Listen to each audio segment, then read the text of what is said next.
मुझे माफ कर दो जियान, मैं गलती से। हाँ।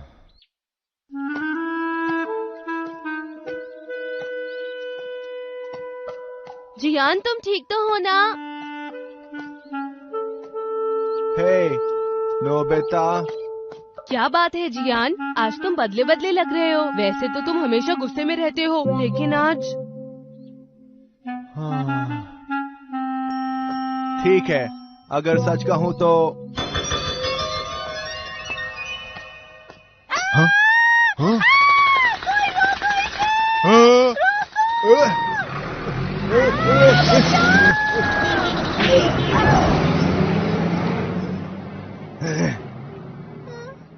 भगवान का शुक्र है तुम ठीक हो। कहीं तुम्हें चोट तो नहीं लगी?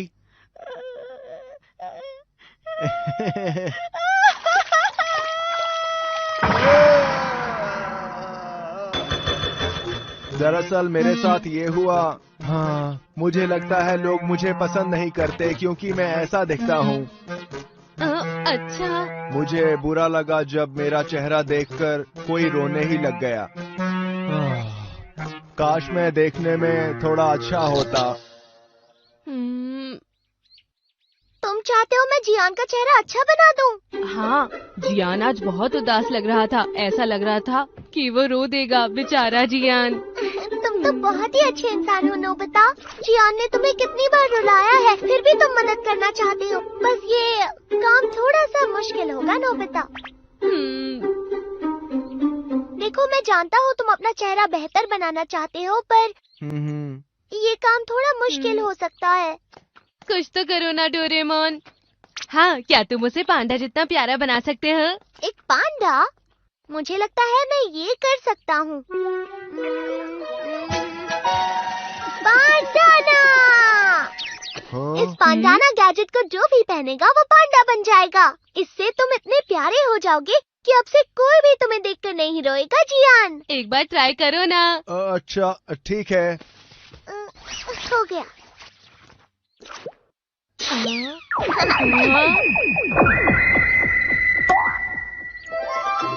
पांडा पांडा तुम कितने प्यारे लग रहे हो। बस भी करो नोबिता, ये बहुत अजीब है। तुम बहुत अच्छे लग रहे हो। नोबिता वो पांडा जैसा दिखता है पर है तो जियान ही ना। सही कहा। एक बात तो सच है कि तुम बहुत ही प्यारी लग रहे हो जियान। क्या तुम्हें ऐसा लगता है? हाँ। ये तो जियान है। ये कैसे हुआ? हमें पांडा बहुत पसंद है। जियान, तुम पांडा बनकर बहुत ही अच्छे लग रहे हो, बहुत अच्छे। कितना प्यारा और गुदगुदा है सचमुच। मैंने तुमसे कहा था ना, देखो अब जियान कितना प्यारा लग रहा है। बिल्कुल सही कहा। अब जियान को देखकर कोई भी छोटी बच्ची नहीं रोएगी। हाँ ये सच है, पर ये मत भूलो कि आज भी वो अंदर से जियान ही है। मुझसे चिपकना बंद करो, आज गर्मी है और मुझे प्यास भी लग रही है। क्या कहा? तुम्हें प्यास लगी है? मैं कुछ लेकर आता हूँ। ये लो जूस। तुम मुझे ये क्यों दे रहे हो? अगर तुम जियान होते तो मैं ये कभी नहीं लाता, लेकिन तुम पांडा हो इसलिए। शुक्रिया।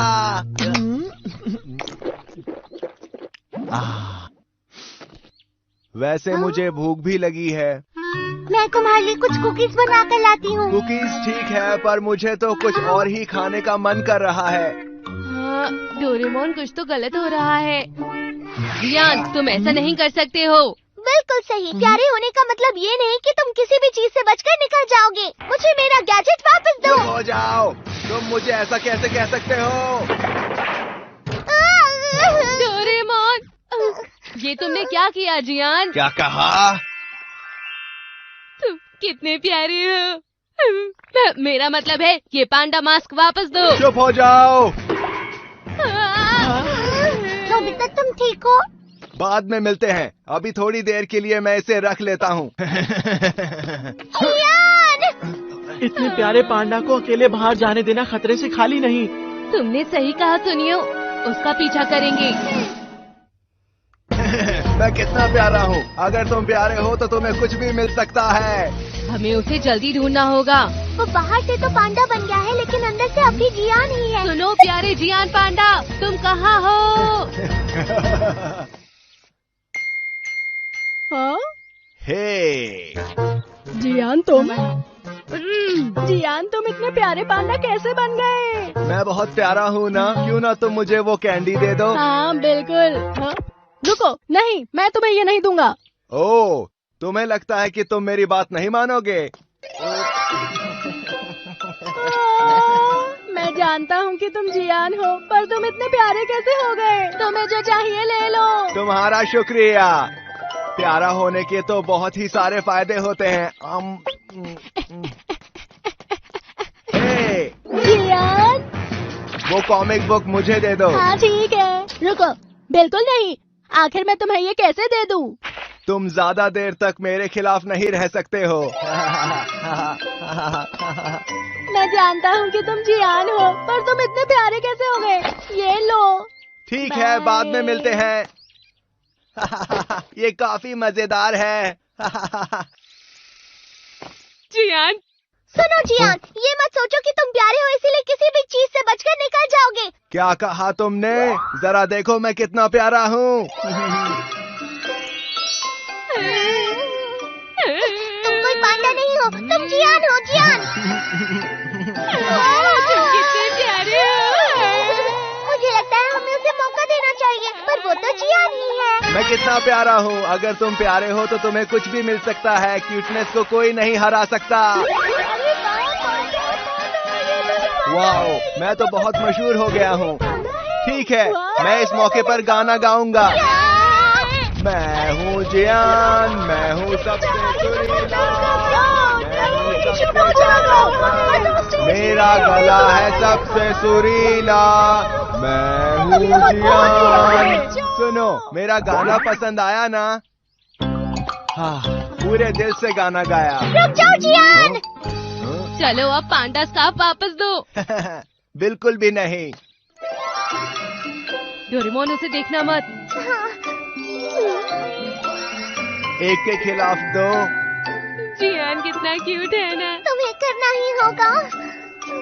ये कितना जियान। प्यारा है। तुम्हें लगता है कि तुम मेरी क्यूटनेस को हरा सकते हो? बिल्कुल भी नहीं। माना कि ये प्यारा है, पर ये है तो जियान ही ना। मेरी क्यूटनेस के सामने तुम नहीं टिक पाओगे। अरे मॉम, आप जियान, क्या तुमने वो डिलीवरी कर दी या तुम भूल गए हो? ये तुम्हें क्या हुआ है? तुम्हारा चेहरा इतना अजीब क्यों है? जल्दी करो, तुम्हें जाना है। पता नहीं क्यों मॉम को मैं ऐसे प्यारा क्यों नहीं लग रहा हूँ। वाओ! लोगों का चेहरा कैसा है ये सच में जरूरी है। मैं प्यारा लग रहा हूँ तो लोगों का व्यवहार ही बदल गया है। ओह, ये वही लड़की है जो मेरे चेहरे से डर गई थी। एक पांडा। बाद में मिलते हैं। जरा रुको तो। देखो ना, मैं एक पांडा हूँ। मैं अभी जल्दी में हूँ, बाय।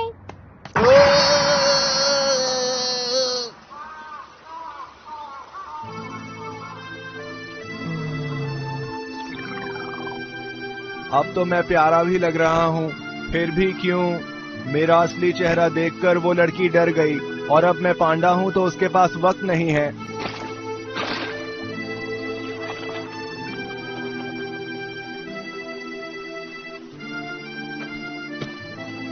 मैं घर चला जाता हूँ।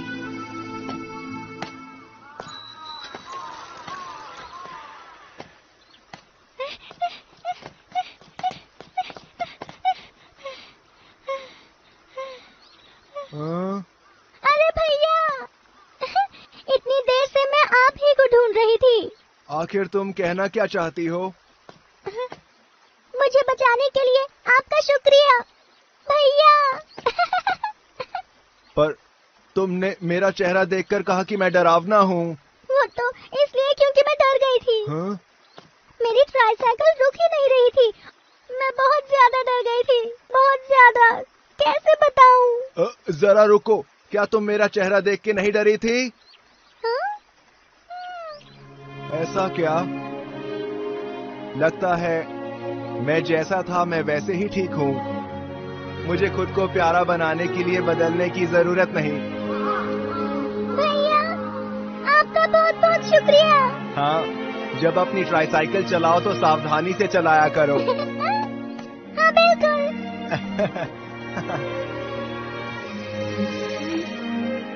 जियान, ये प्लीज वापस दे दो। इसके लिए मुझे माफ करना। हाँ, कोई बात नहीं। ये इतनी जल्दी तुम्हारी बात कैसे मान गया? हाँ। बस चेहरे से कुछ भी नहीं होता है नोबिता, और वैसे भी क्यूट लगना मेरा स्टाइल बिल्कुल भी नहीं है। ठीक है, अच्छी बात है तुम्हें ये समझ आ गया। हाँ, वैसे भी मुझे हमेशा की तरह अपना गुस्सैल वाला स्टाइल ही पसंद है। चाहे सुंदर चेहरा ना काम आए, गुस्सा हमेशा काम आता है। हमारा जियान कभी भी नहीं बदल सकता है। मैं हूँ जियान, मैं हूँ सबसे ताकतवर, मेरा गला सबसे सुरीला। मैं हूँ जियान, मैं हूँ सबसे ताकत। जैसे कि हम सभी लोग जानते हैं, 1969 में नील आर्मस्ट्रांग ने चांद पर पहला कदम रखकर इतिहास बनाया। वो दिन अमेरिका के साथ साथ पूरी मानवता के लिए एक अविस्मरणीय दिन था। इस महत्वाकांक्षी स्पेस मिशन से अमेरिका और सोवियत यूनियन में जो कोल्ड वॉर चल रहा था, उसमें अमेरिका ने जीत हासिल कर ली। अमेरिका ने स्पेस एक्सप्लोरेशन में एक नया मुकाम हासिल किया।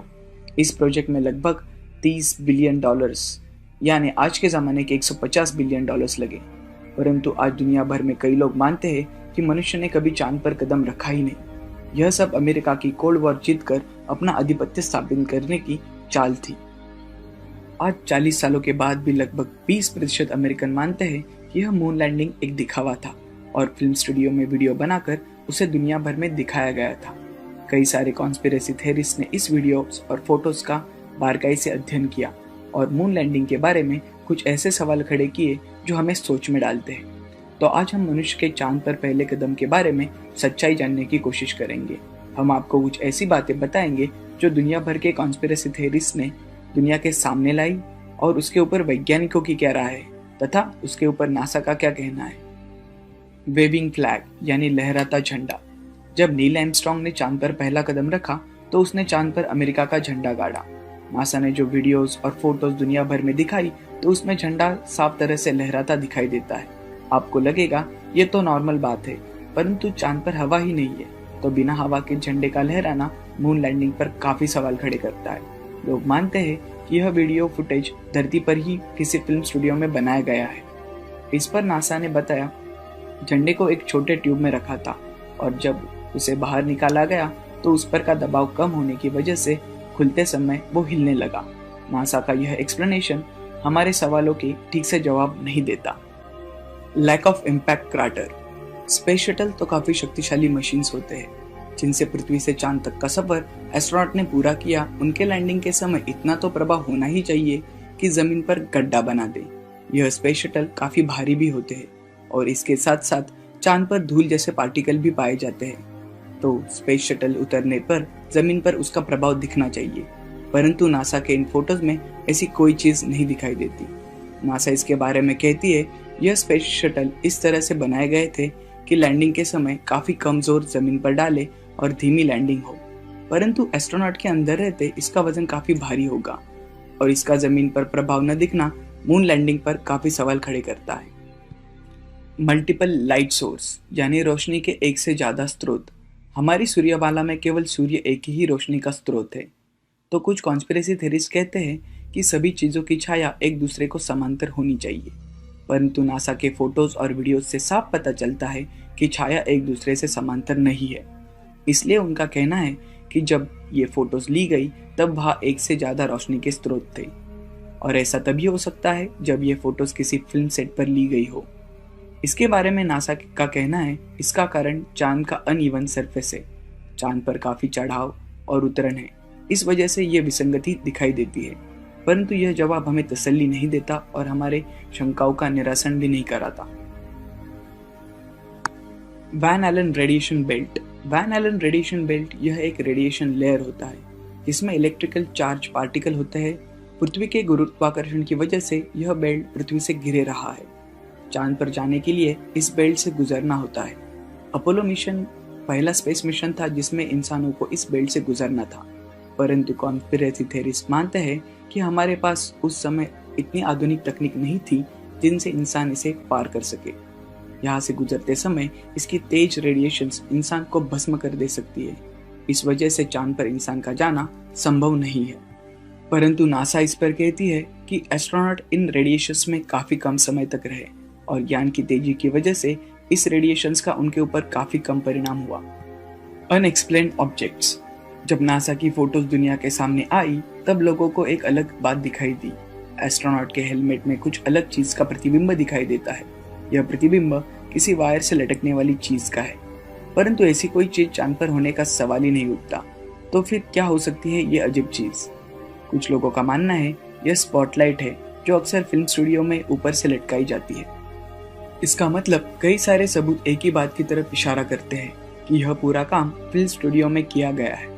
नासा को इस बात को समझाना काफी कठिन जाने वाला था, इसलिए उन्होंने फोटोज की पुअर क्वालिटी की वजह से ऐसा दिखाई दे रहा है यह कहकर बात टाल दी।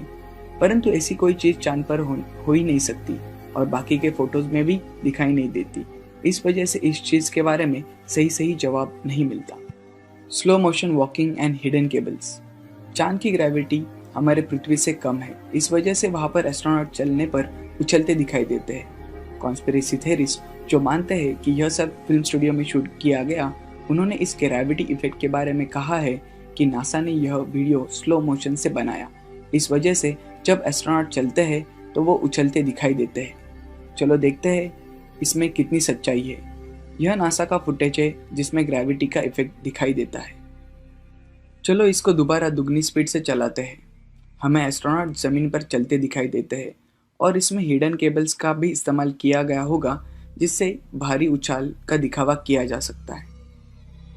सी रॉक। यह मून लैंडिंग का बहुत ही फेमस फोटो है जिसमें सी लेटर साफ दिखाई देता है। इसके आकार और सममिति से आसानी से मालूम पड़ता है कि यह नैसर्गिक नहीं है। इस पर लोग मानते हैं कि इस तरह की मार्किंग फिल्म स्टूडियोज में पाई जाती है और इस पत्थर को गलती से उल्टा रखा गया होगा जिससे यह लेटर साफ साफ दिखाई देता है। नासा के पास इस सवाल का कोई जवाब नहीं है। नासा ने यह कहकर बात छुटला दी कि यह किसी की शरारत है। फोटोज को दुनिया भर में प्रसारित करने से पहले किसी ने यह लेटर उसमें मिलाया होगा। Cross hairs. एस्ट्रोनॉट ने चंद्रयान के समय फोटो खींचने के लिए जो कैमरा इस्तेमाल किए थे, इनमें स्केलिंग और दिशा के लिए यानी तस्वीर अच्छी तरह से फोकस करने के लिए क्रॉस हेयर्स होते थे। इस कारण यह क्रॉस हेयर्स सभी तस्वीरों में दिखाई देते हैं। अगर हम इनसे बारीकी से देखें तो इनमें कुछ क्रॉस हेयर्स फोटो में चीजों के पीछे दिखाई देते हैं।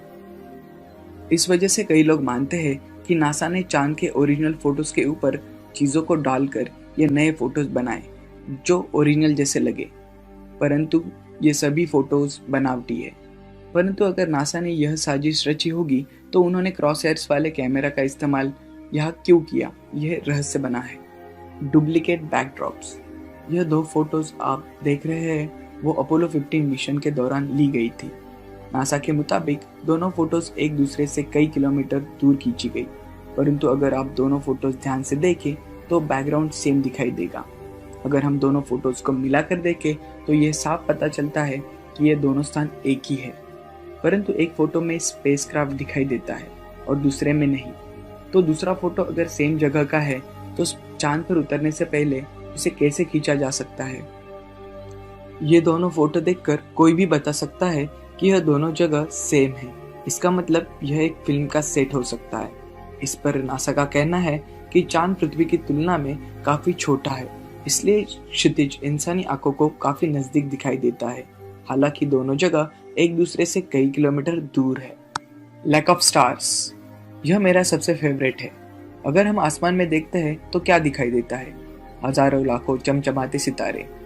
बादल होने के बावजूद हमें पृथ्वी से तारे ठीक से दिखाई देते हैं। चांद पर तो बादल और पोल्यूशन दोनों नहीं है, तो तारे ठीक से दिखाई देने चाहिए। परंतु नासा के किसी भी फोटो में आसमान में तारे नहीं दिखाई देते। लोग मानते हैं कि नासा ने जानबूझकर तारे नहीं दिखाए क्योंकि उन्हें ठीक जगह पर दिखाना आसान नहीं है। अगर इसमें कुछ भूल हो गई तो उनका पर्दाफाश हो सकता था। इसमें से कई सारे फोटोज हाई क्वालिटी होने पर भी एक भी फोटो में आपको एक भी तारा दिखाई नहीं देता। इस तरह से नासा के मून लैंडिंग मिशन, जो मानव इतिहास का सबसे बड़ा पल था, इसके बारे में लोगों में कई सारे सवाल हैं। कई चीज़ों के ठीक से जवाब नहीं मिलते। इस वजह से 40 सालों से लोगों के मन में एक ही सवाल है, क्या सच में हम चांद पर गए थे या ये सब एक दिखावा था? और सबसे दिलचस्प बात यह है कि 1972 के बाद एक भी इंसान चांद पर नहीं गया। आज मानव रहित यान मंगल तक पहुंच गए, फिर भी हमारे पास ऐसी तकनीक नहीं कि हम चांद पर जाएं। या फिर 1972 के बाद किसी ने चांद पर न जाने के पीछे क्या राज हो सकता है? नासा हमसे कौन सी चीजें छुपा रहा है? ऐसे कई सवालों के साथ आज तक इंसान का चांद पर पहला कदम एक रहस्य बना रहा है। तो आज हमने आपको मून लैंडिंग की कॉन्स्पिरेसी थ्योरीज के बारे में बताया। आपको ये वीडियो पसंद आया तो इसे लाइक, शेयर और कमेंट जरूर करें। और इसी तरह के कुछ इंटरेस्टिंग वीडियोस के लिए हमारे चैनल को जरूर सब्सक्राइब करें।